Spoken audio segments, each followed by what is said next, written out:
She's a retired Spanish teacher and a storyteller who lives in San Antonio. She's been a featured teller at the Texas Storytelling Festival in Denton, the George West Story Fest, and was a storyteller at the very first Dobie Dichos in Oakville in 2011. Y'all, this lady told the very first story at Dobie Dichos, first night we had it. She served a number of times as artistic director of the Texas Storytelling Festival. She's currently vice president, as I said earlier, of the Texas Folklore Society, and also serves on the board of the San Antonio Storytelling Association. She's a recipient of 2 awards from the Tejas Storytelling Association, the John Henry Falk Award for her outstanding contribution to the art of storytelling in the Southwest, and the Colson Herndon Educators Award in appreciation for her advancement of storytelling and education. At this time, I am thrilled to bring back my friend, another one. Everybody on the stage tonight's my friend, and I'm excited to bring back Marianne Blue. Thank you.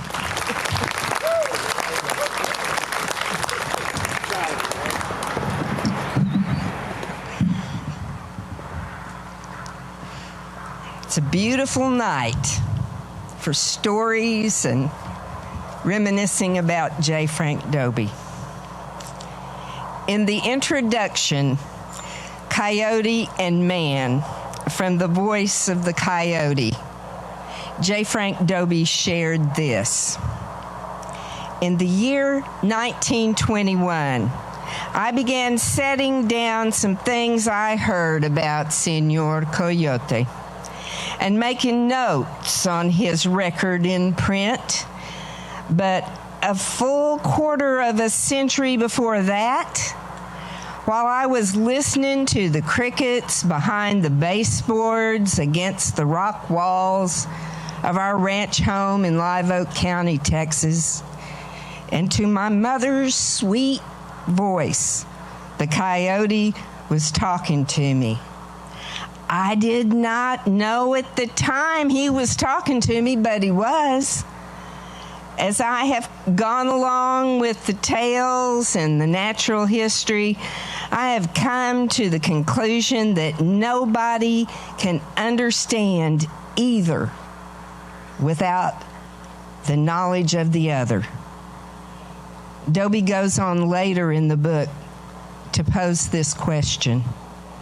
The coyote sometimes goes into a death-simulating swoon as convincing as that of fox, opossum, jackal, or Australian dingo.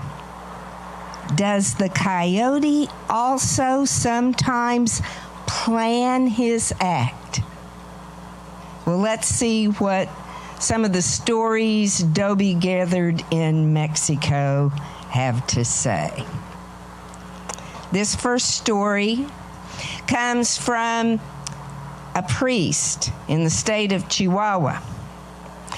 And one day he saw a coyote trotting down a draw suddenly stop, fall over, and stretch out like a dead animal. Now, he thought at first maybe the coyote had been poisoned because some people in the vicinity had been putting out strychnine. The priest was in a comfortable shade, so he decided to just watch and see. Pretty soon he saw a buzzard wheeling down toward the coyote and lit close by. The buzzard hopped over toward the coyote, and as soon as he got within reach, that coyote jumped up, grabbed that buzzard by the throat, killed it, and ate it. Hundreds of years before that, Reynard the fox in France was credited with that identical ruse. Well, Dobie liked to call stories like that quien sabe stories, who knows stories. Did Coyote plan that? You gotta wonder. Who knows? Pues, ¿quién sabe? Well, here's another story that falls into Dobie's ¿quién sabe category. This story he collected in Durango. He was down there on a hunting trip, hunting wild turkeys, and his guide told him this story. Once there was a man who had a bakery, and a thief had been getting in at night and stealing loaves of bread. Well, they couldn't track the thief down because the bakery was in a real rocky area. So the baker decided to put some poison out and watch. So he poisoned some small loaves of bread and he put them out in a conspicuous place where the thief would find them. And then he went outside to watch. And it wasn't long before Coyote came up, and he squeezed in through a hole that the baker had not thought about.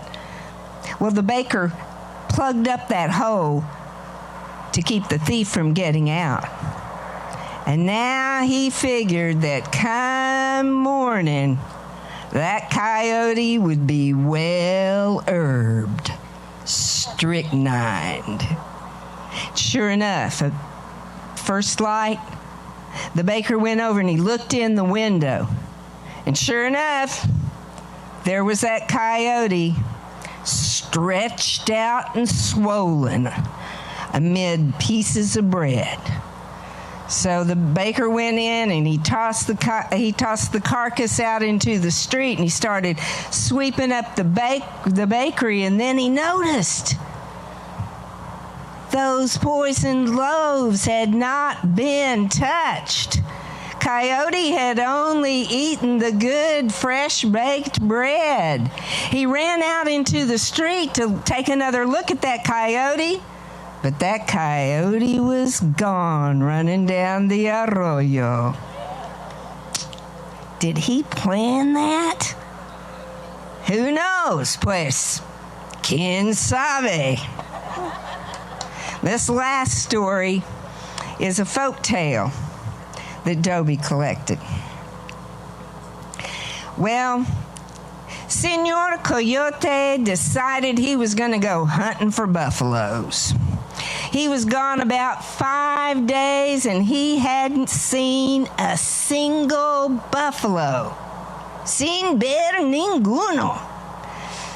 He was getting hungry, and that's when he saw a wolf. Senor Lobo. Oh, ¿dónde vas, Senor Coyote? Where are you going? Oh, I'm just traveling. Estoy solamente viajando. That's what Senor Coyote always said when anybody asked him where he was going. So Senor Lobo went on along, and Senor Coyote kept on traveling. Seguía viajando. And it wasn't too long before he heard the sound of a wagon, una carreta. And Senor Coyote circled back behind that wagon, and he could see that that wagon was full of meat, llena de carne. And his nose told him it was buffalo meat. But the bed of the wagon was too high, and Senor Coyote couldn't jump up to get a piece of that meat. So he circled around in front of the wagon, and he got behind this hill way out in front, and he lay down on the road like he was a dead coyote. Se acostó en el camino como un coyote muerto. Oh, that wagon came up. The driver stopped. He got out. He felt of Senor Coyote's fur. He said, I'll skin him when I get home. And he grabbed Senor Coyote and threw him in the wagon right on top of that buffalo meat. The driver got back in the wagon and didn't turn around and look back again. Oh, Senor Coyote, he started eating that meat as fast as he could. It was already cut up into pieces, pedacitos.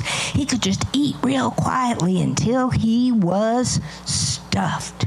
Bien atiborrado. Then he jumped down off of the wagon and headed back the way he came. It wasn't too long before he ran into Senor Lobo, who was following the smell of the meat. Oh, you're not that same fella I saw earlier today. That coyote was skin and bones. Oh, sí, soy lo mismo. Oh, Bear, how could you be that same fella? Why, you're as fat as a puppy. Oh, I've had all the meat a coyote could want. And he told him about the trick he'd just played on that wagon driver. But Senor Lobo, your fur is finer than mine. He's sure to stop for you. You just find you a place and just stretch out and play dead. And he'll stop and pick you up. So Senor Lobo, he thanked Senor Coyote and he headed out to get ahead of that wagon on the road. And sure enough, se acostó en el camino como un lobo muerto. He lay down like he was a lone dead wolf. Pretty soon that wagon came along. The driver stopped. He got out. He felt of that Lobo's fur. He said, "Oh, pelo muy fino. But nobody is gonna play dead on me twice in the same night." Wham, wham, he hit Senor Lobo twice on the head with the handle of his whip. Oh, he didn't quite finish him off. He was ready to throw him into the wagon. Senor Lobo jumped up. He se fue corriendo. He ran off. He was mad. Estaba furioso con el Senor Lobo. He was so mad at Senor Lobo for tricking him. For Senor Coyote for tricking him, he said, "Senor Coyote, te voy a matar. Ahora mismo, I'm going to kill you right now. Tú eres un coyote muerto. You are one dead coyote." Well, Senor Coyote decided that was his cue to leave. So Senor Coyote se fue corriendo. And where did he go? Who knows, pues? ¿Quién sabe?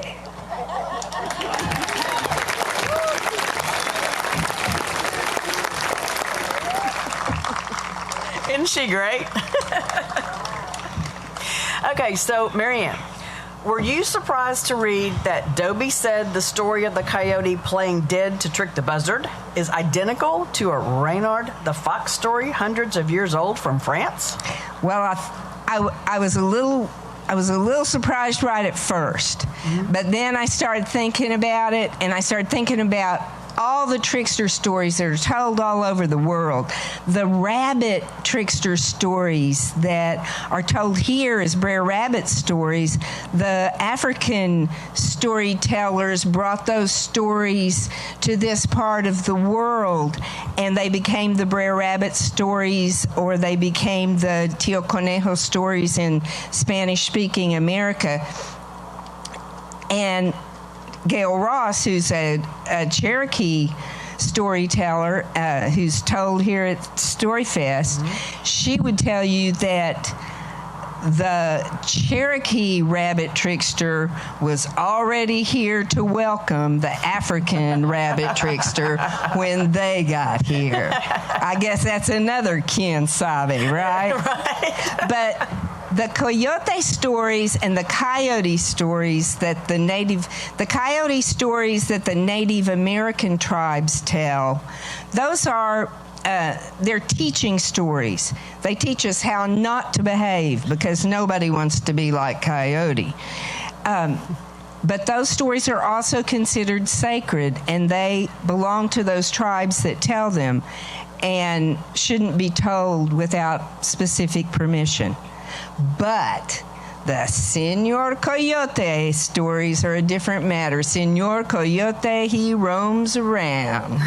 And his stories are told, they're told in many diverse locations, and it's not surprising that more than one or two come from as far away as France. And I love this quote in The Voice of the Coyote. Dobie says, "Centuries before Columbus sailed, this identical story," and now he's talking about Senor Coyote and Senor Lobo that I just told. Centuries before Columbus sailed, this identical story was again related to Reynard the Fox over in the Old World. Some tales seem to belong to all races, like ideas of decency to one's fellows. No matter what their origin, if they have vitality, they take the first ship out and travel across oceans and fasten themselves to fresh hosts. Don't you just love Dobie's words? I love that. I just love that quote. I came across, don't ask me how, a 1957 article in Arizona Highways by a man named Lawrence Clark Powell, and he made this assertion: the book, The Voice of the Coyote, is a great example of the way Frank Dobie combines natural history, folklore, earthy philosophy, and deep sympathy in writing a book about a little critter called the Robin Hood of the West. What's your response to Powell's assertion about the Robin Hood of the West? Well, you know, I think that's a very poetic quote, and, you know, Dobie did say that you've got to have natural history and folklore if you want to understand Senor Coyote. But the little critter who's the Robin Hood of the West, well, you know, Senor Coyote did not rob from the rich and give to the poor. He robbed from anybody and everybody and gave it all to himself. So I have that Robin Hood thing I have a little trouble with. Now we do, you know, the liking him is a little different. His tricks are clever, and we find ourselves liking him. I think it's because those tricks are so clever, and he plays them with a wink and a smile. Yeah. Thank you very much. Ladies and gentlemen, Mary Ann Blue. Thank you. Thank you.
I'm here where the eagle flies. Let the world pass me by, and